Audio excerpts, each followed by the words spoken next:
ఆందోళన వ్యక్తం చేస్తున్నారు. ఇక అదే సమయంలో అటువైపుగా వచ్చే రైళ్లు సమయంలో మార్పులు చేశారు.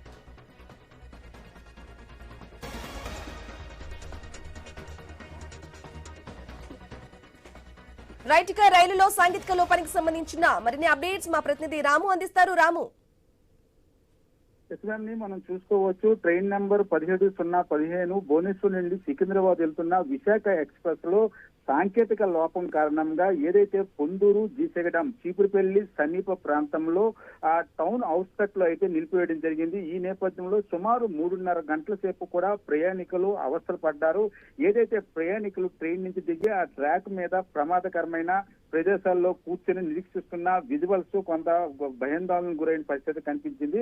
అయితే మనం చూసుకోవచ్చు, ఇటు శ్రీకాకుళం రైల్వే స్టేషన్ కి అటు విజయనగరం రైల్వే స్టేషన్ సమీపించి 40 కిలోమీటర్ డిస్టెన్స్ ఉండడంతో సాంకేతిక లోపాన్ని రెక్టిఫై చేయడానికి టెక్నీషియన్స్ కూడా రావడానికి కొంత సమయం పట్టిందని అధికారులు చెప్తున్నారు. అయితే ఇప్పుడే ఏదైతే సాంకేతిక లోపాన్ని రెక్టిఫై చేశాము, అయితే దీనికి ఇంకా ఫుల్ ఫ్లెడ్జ్డ్ గా రెక్టిఫై కానప్పటికీ విశాఖపట్నంలో దీన్ని పూర్తి స్థాయిలో పరిశీలిస్తామనేసి మాత్రం రైల్వే అధికారులు చెప్తున్న పరిస్థితి కనిపిస్తుంది. ఇప్పుడు సుమారు 3.5 గంటల పాటు ట్రైన్ ఏదైతే సిబిపల్లి సమీపంలో నిరీక్షించిన తర్వాత ఇప్పుడే బయలుదేరిందని మాత్రం అధికారులు అయితే చెప్తున్న పరిస్థితి అయితే మనకు కనిపిస్తుంది.